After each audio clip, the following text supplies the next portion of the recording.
Fala galera, bom dia, ou boa tarde, ou boa noite, dependendo da hora que você estiver assistindo esse vídeo. Bom, essa é a nossa última aula, parte 3, sobre migrações. Está cansado de ouvir sobre migrações? É a última vez que nós vamos falar sobre isso, mas lembrando que é um conteúdo muito importante para o Enem, então não deixe de resolver os exercícios sobre essa disciplina.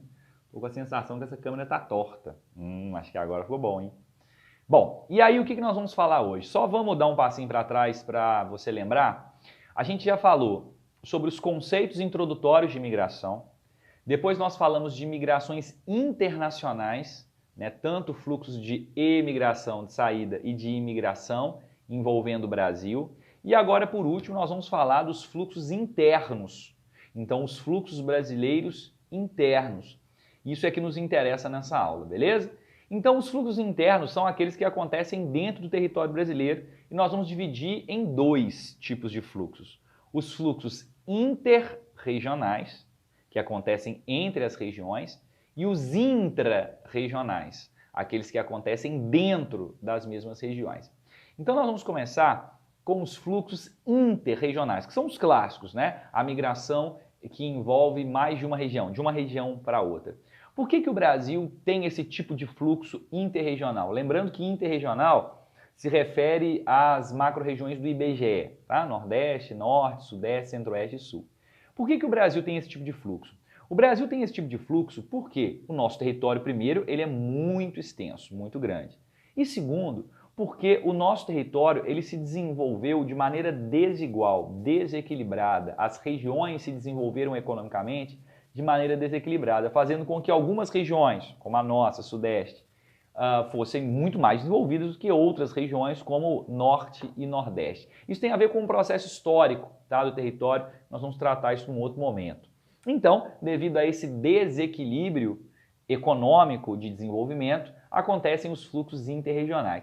E lembrando também que os fluxos interregionais, eles sempre envolvem dois conjuntos de forças, você lembra daquilo? Forças de repulsão e forças de atração. Então, nós vamos tratar aqui os principais fluxos interregionais e as suas respectivas forças de repulsão e forças de atração. Então, vamos começar com a região que mais perdeu população na história do Brasil. Qual foi essa região? Nordeste. Então, o Nordeste foi a região que mais decresceu a sua população devido a fluxos migratórios. E quando falamos então da migração do Nordeste, qual foi a principal região procurada pelos nordestinos? O Sudeste. Então nós vamos pegar a migração Nordeste-Sudeste. Tranquilo? Então, quais são as forças de repulsão que expulsaram o nordestino dessa região? Bom, geralmente a primeira coisa que vem na sua cabeça é justamente a seca, né? Resume-se tudo à seca. E aí eu gostaria de propor aí uma reflexão sobre essa questão da seca. A gente acostumou a pensar o Nordeste e o subdesenvolvimento, a pobreza, a exclusão social, os problemas sociais nordestinos a partir de uma perspectiva climática, como se o fato do Nordeste predominar o clima semiárido explicasse todas as questões sociais da região. E isso não é uma verdade. Pior. Na verdade, não é só o fato disso ser uma afirmação imprecisa. É que essa imprecisão ela é intencional. Há aí uma questão política envolvida e até mesmo ideológica. Historicamente, a questão da seca é colocada como pilar central da pobreza justamente para esconder questões muito mais profundas, questões políticas, que estão diretamente associadas ao subdesenvolvimento do Nordeste. Como assim, Guilherme? Bom, então culpar a seca, que é uma questão climática, uma fatalidade que não tem como mudar, é uma forma de desviar o foco dos reais problemas nordestinos que envolvem questões eminentemente políticas. Vamos dar um exemplo? E aí eu já vou colocar o primeiro fator de repulsão, a gente vai resumir em questões sociais, a estrutura social arcaica no Nordeste. Estrutura social arcaica. O que seria isso? Eu gosto de fazer a comparação do Nordeste com o Sudeste no que se refere à história econômica das duas regiões. O Nordeste, ele historicamente se sustentou economicamente na escravidão e no latifúndio e na monocultura, esse tripé: escravidão, latifúndio e monocultura. E isso criou uma sociedade típica. Se é o latifúndio, você cria uma extrema concentração de riqueza.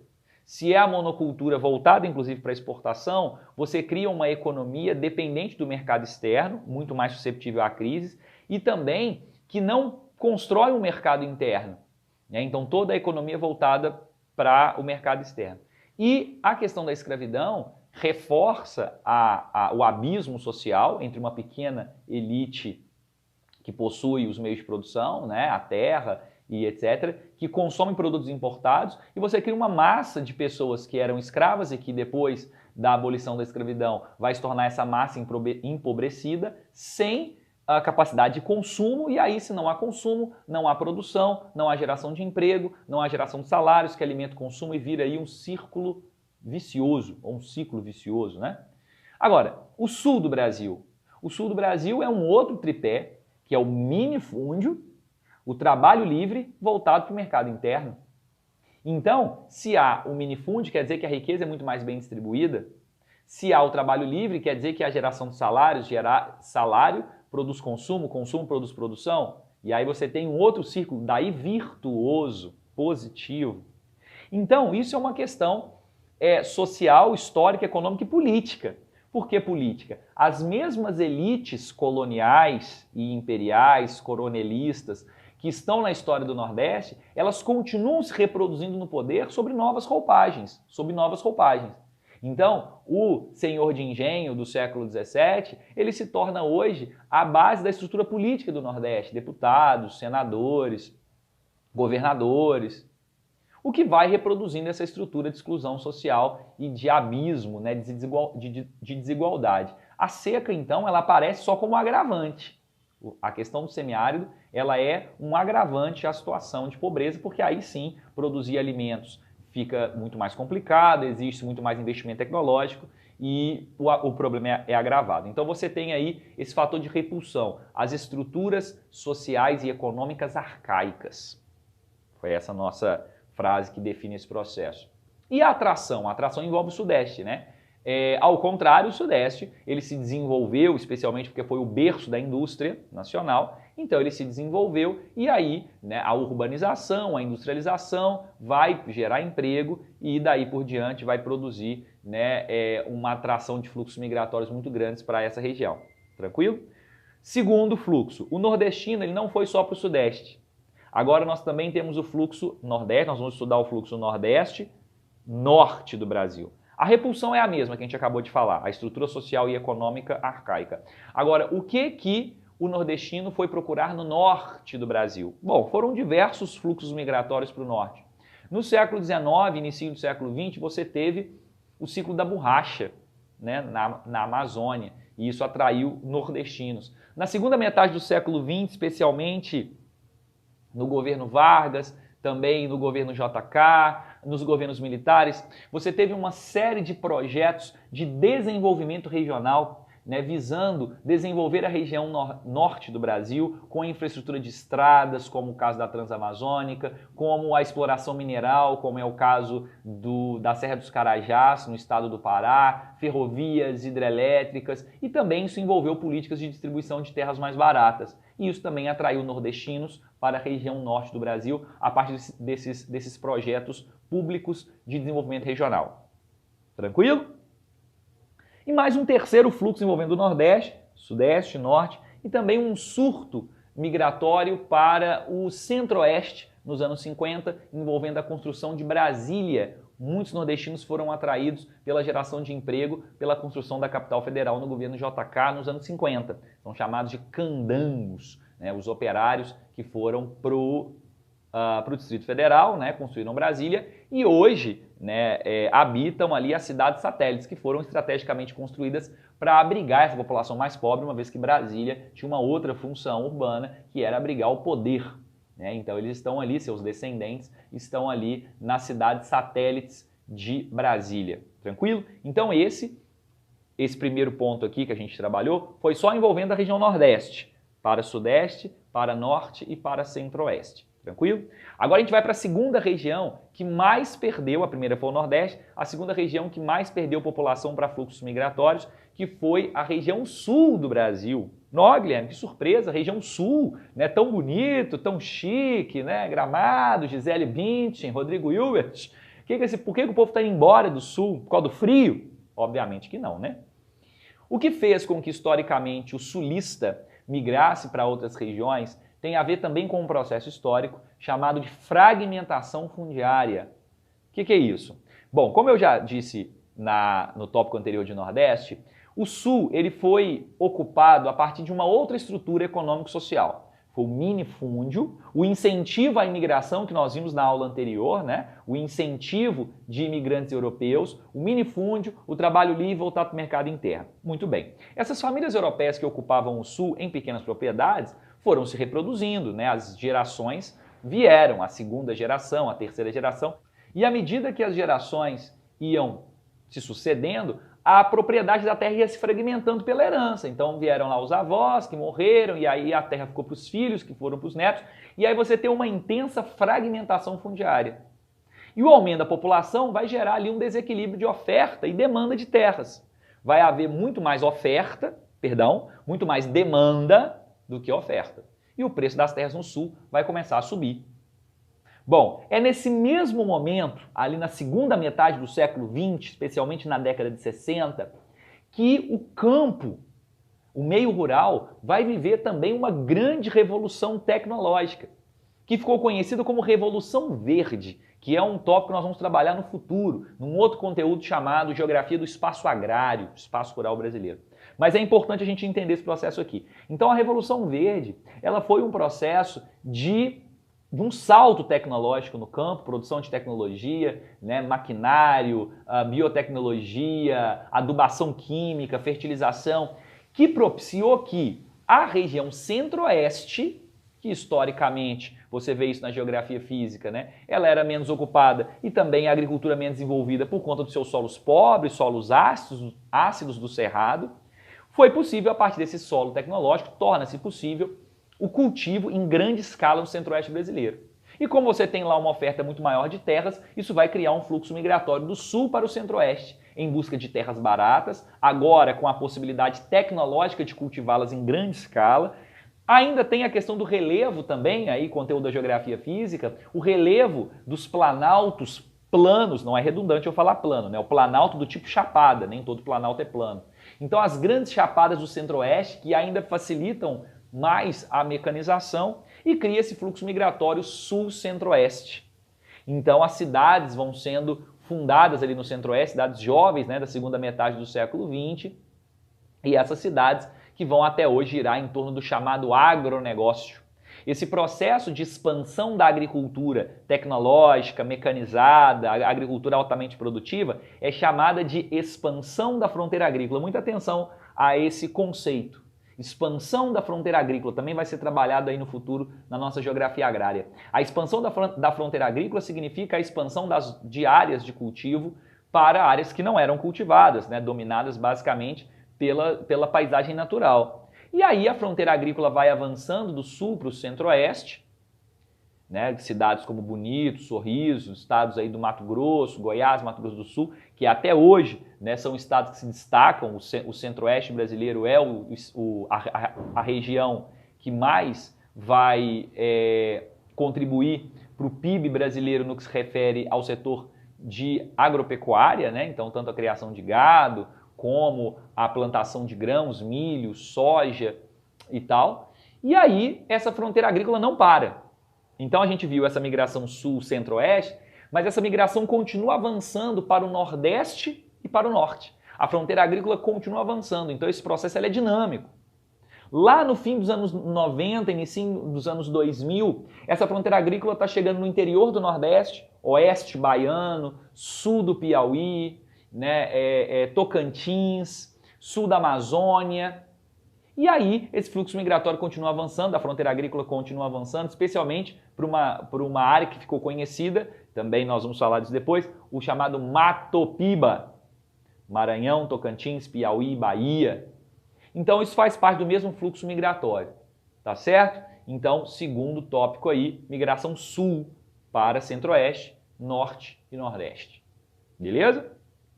E aí, mais um fluxo migratório. Agora do sudeste para o nordeste. Ouvi bem, Guilherme? Sudeste e nordeste? Também apelidado de migração de retorno. A partir dos anos 2000, do censo de 2000, foi verificado o movimento migratório do sudeste para o nordeste. Por isso que é muito importante, galera, o conteúdo de migração é um conteúdo muito dinâmico. Né? Por isso que o Enem gosta muito de cobrar, porque ele é um conteúdo muito dinâmico. Né? Ele vai mostrando novas dinâmicas migratórias e a gente tem que ficar atento a isso. E aí, cara, nordeste, o nordestino sai no sudeste. Aí, só para não te confundir. A migração, ela é sudeste e nordeste, mas o cara que está migrando é o nordestino que veio e agora está voltando. Daí o nome migração de retorno. Mas o que está acontecendo, Guilherme? Por que o cara está voltando? Bom, historicamente, você aprendeu que o que atraiu o nordestino para o sudeste foi justamente a oferta de emprego, especialmente no período de grande expansão urbana e industrial, que aconteceu especialmente ali a partir dos anos 40, 50, 60, 70. Nos anos 80, esse processo já começa a desacelerar. Nos anos 90, nos anos 2000, esse processo só vai desacelerando. Nós vamos ver isso no conteúdo sobre indústria, né? A dinâmica industrial ela foi mudando. E aí, a geração de empregos também foi reduzindo. Mas o nordestino continuou vindo, até por uma questão de imaginário social, né? Um imaginário cultural. Da mesma forma que nós temos aqui no Sudeste os nossos estereótipos regionais, de que o Nordeste é marcado por uma cultura, pelo semiárido e pronto, e acabou o Sul, né? Nós temos a região Norte com a Amazônia, nós temos esses estereótipos. Eles também têm o seu imaginário social do que é o Sudeste, que o Sudeste é marcado pela riqueza, pelo desenvolvimento. Isso é reproduzido até mesmo pela TV, né? Pelas novelas, que mostram a romantização da pobreza, né? Qual é a história do nordestino nas novelas da Globo? Né? Ele ou ela é a empregada doméstica da madame, né? E aí você tem ali um trabalho digno e tal, ou né, é uma romantização da pobreza. Ser pobre no Sudeste na novela é melhor do que ser pobre no Nordeste, em que envolve a fome, a miséria, a seca. Então há esse imaginário que ele vai chegar aqui e vai encontrar o emprego, é o motorista, é o porteiro, é o feirante, é o garçom. Né? Não tem lá a história como é que é o nome? Do Claude? É o Claude? É o Claude lá do GNT lá e também daquele programa Mestres do Sabor. E o seu assistente nordestino, esqueci o nome dele agora, pois eu vou lembrar. O Batista, ou Batista, né, como diz o Claude. Então é essa história do nordestino que vem ganhar a vida. Isso toca até na minha história pessoal, porque meu pai é nordestino e veio para o Sudeste como motorista de caminhão. E todos os irmãos foram, né? Foram para São Paulo, a irmã foi ser costureira em São Paulo e tal. Então isso é muito louco. E aí, só que a partir dos anos 90, anos 2000, já acontece uma estagnação, já não tem mais essa geração de emprego. Então muitos vêm e se decepcionam. E ao mesmo tempo, gente, o legal da economia é que ela é dinâmica. E ao mesmo tempo, então você tem a repulsão do Sudeste, né, que é essa estagnação econômica, e você tem uma nova atração no Nordeste. O Nordeste também mudou muito nos últimos 20 anos, nas últimas 2, 3 décadas. Ele mudou muito. Então aquele Nordeste marcado pela seca e pela pobreza, ele ainda continua com problemas sociais graves, mas houve um avanço muito expressivo em diversos setores da economia. O setor primário, com a chegada da fronteira agrícola no interior do Nordeste, como eu falei, no Oeste Baiano, cidades como Barreiras, que há 20 anos atrás era um vilarejo no semiárido e hoje é um polo produtor de algodão, fortíssimo, tem até a Universidade Federal lá, né, a UFOB, Universidade Federal do Oeste Baiano, né, tem fábrica de tecido e etc. Então a indústria têxtil atraiu muita gente para o Oeste Baiano. Você tem o turismo, vamos pegar o setor secundário, vamos seguir o setor primário. Setor secundário, você tem aí o setor da indústria, a desconcentração industrial, nós vamos ver esse processo aí na frente. Então, indústrias que estão buscando o Nordeste porque é mais barato produzir, tem mão de obra mais barata. É o caso da Fiat e Jeep, né, que montaram uma fábrica em Pernambuco. É a Grendene, né, que é uma fábrica que saiu do Sul e foi para Sergipe. Então, o setor secundário. E o setor terciário, especialmente o setor de turismo. né? Como o Nordeste se tornou um grande polo turístico, resorts, hotéis padrão 5 estrelas, padrão internacional. Então, essa dinâmica, infraestrutura que chegou no Nordeste, né? Portos, recebem cruzeiros internacionais, né? Cruzeiros marítimos, né? Estradas, aeroportos que facilitaram muito o turismo. Então, essa dinâmica também virou uma atração, fazendo com que o nordestino buscasse oportunidades no Nordeste. Tranquilo? Essa é a migração de retorno. Então, esses são os 4 tópicos referentes às migrações interregionais, envolvendo o Nordeste, envolvendo o Sul e envolvendo o Sudeste. Na verdade, são 3, né? Nordeste, Sul e Sudeste, nesses fluxos que eu destrinchei. Tranquilo? Agora, a gente vai para as migrações intra-regionais, entre as regiões. E aí tem uma característica interessante, que nas migrações intra-regionais, hoje, as pesquisas do IBGE, o censo, que acontece a cada 10 anos, já mostrou que as migrações intra-regionais superam atualmente as interregionais. Ou seja, tem mais gente migrando dentro da própria região do que de uma região para outra. Isso é uma coisa moderna. Daí, de novo, eu estou falando a questão da dinâmica. Você tem que ficar atento a essa dinâmica. Tá? E aí, tem mais gente saindo do interior do Nordeste para as metrópoles nordestinas. Isso traz consequências tanto positivas quanto negativas, né? Porque aí você tem também a explosão da violência, da favelização. O mesmo processo que aconteceu no Sudeste, de favelização e exclusão, também está acontecendo no Nordeste. Ampliação das favelas, aí tem a questão do tráfico de drogas, da violência, né, das facções criminosas. Por isso, as metrópoles nordestinas estão aí entre as metrópoles mais violentas do país atualmente. Fortaleza, Recife, Salvador, né? Então, esse processo é dicotômico, né? Ele também traz a exclusão, a favelização e tal. Então, tem mais gente saindo do interior do Nordeste para o Nordeste atualmente do que vindo para o Sudeste. Não que parou, viu, gente? Pelo amor de Deus, não é 8 ou 80. Esses fluxos estão acontecendo. Tem nordestino vindo para o Sudeste até hoje. Mas é bem menos do que vinha no passado. A mesma coisa no Sudeste e tal. Então, as migrações intra-regionais superam as interregionais. Isso é importante. E aí eu vou dar alguns exemplos. A geografia costuma chamar nos fluxos intra-regionais de 3 tipos. Rural-urbano. Rural-urbano, do campo para a cidade. O famoso êxodo rural. Também nós podemos falar que hoje o Brasil já não é mais um país de êxodo. Êxodo significa migração em grandes quantidades. Sai de gente do campo para a cidade até hoje? Sai. Mas numa quantidade bem menor do que, obviamente, saiu no passado. Até porque tem muito menos gente no campo do que tinha no passado, né? Então, você tem esse processo da migração rural-urbana. Ela ainda acontece, né? Ela ainda acontece, mas muito em menor número. Tranquilo? A migração urbana-rural, da cidade para o campo. Tem também? Tem. É um fluxo pequeno, mas vale a pena ser pontuado. No Brasil, nós vamos estudar isso em geografia urbana. Um processo que a geografia urbana chama de autossegregação.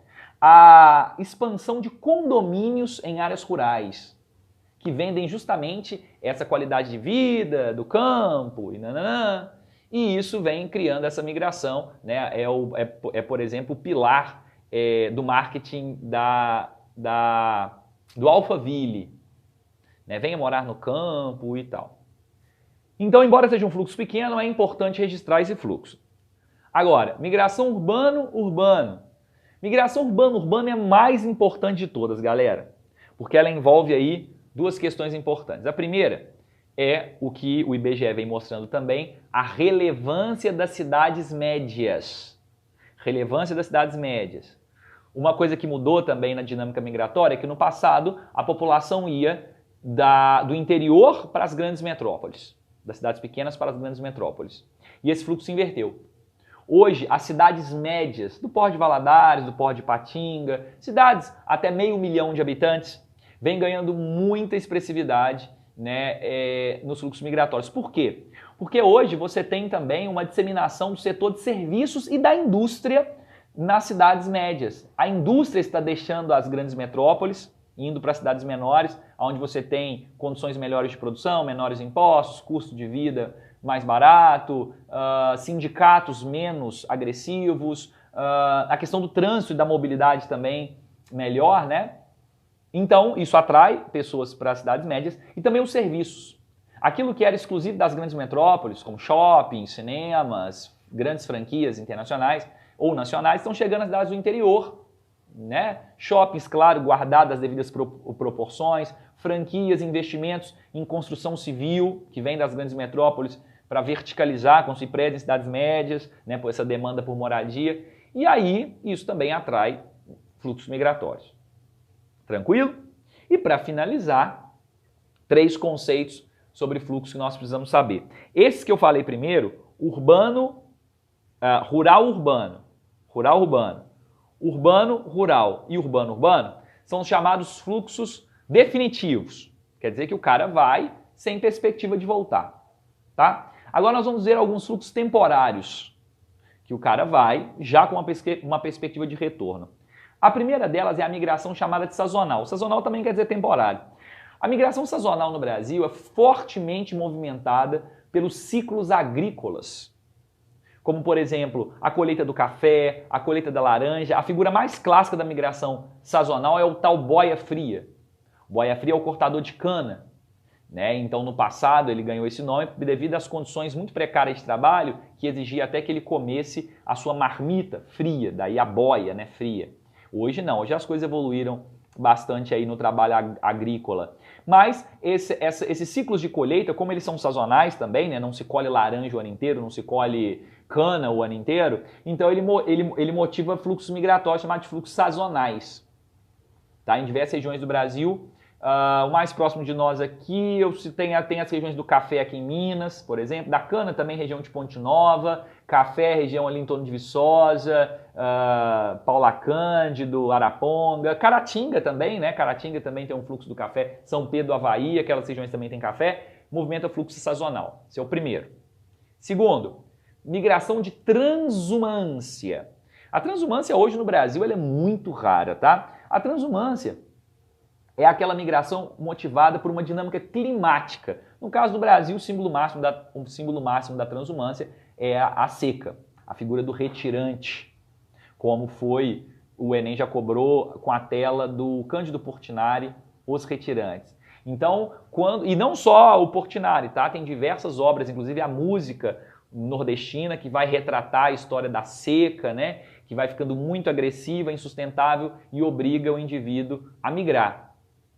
E ele migra, né? Fecha a casinha dele, tranca tudo, vai para uma cidade próxima até a seca passar e depois ele retornava.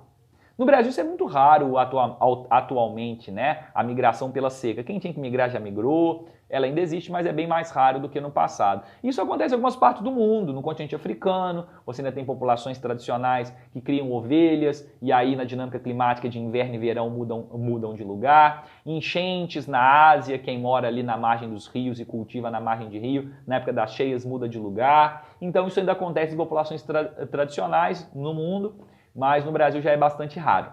Tranquilo? E por último, e mais importante, o Enem está careca de cobrar, que é a migração pendular. Migração pendular é aquela em que o indivíduo vai e volta diariamente ou num curto espaço de tempo, motivado especialmente pelo estudo e pelo trabalho. Bom, isso acontece em vários locais, mas é muito mais forte nas regiões metropolitanas. Então eu estou aqui numa região metropolitana do Vale do Aço, e eu sou migrante pendular, quando tem aula, né? Quando tinha aula. Então, dá aula em Timóteo, Fabriciano, Ipatinga, esse fluxo de pessoas é muito intenso diariamente. Assim como Belo Horizonte, Betim, Venda Nova, Contagem. Mas também acontece em cidades como o Governador Valadares, onde o próprio pré-vestibular aí atrai pessoas de cidades vizinhas, Alpercata, né, e tal. Então não é exclusivo não é exclusivo das regiões metropolitanas, mas é muito mais forte em regiões metropolitanas. Então, principalmente pelo estudo e pelo trabalho. E já vi questões que exploram o caráter negativo, especialmente em regiões metropolitanas brasileiras, em que a situação da mobilidade urbana é muito precária, fazendo com que as pessoas, né, passem muitas horas no dia dentro de ônibus, né, devido à mobilidade precária. Então isso gera um desgaste, uma perda de produtividade. Então tem esse problema também que eu já vi sendo explorado. Tranquilo, galera? Então nós finalizamos esse conteúdo de migrações, graças a Deus, né? Então, 3 aulinhas sobre migrações. Não deixe esse conteúdo se perder. Façam os exercícios e até a próxima. Forte abraço. Tchau, tchau.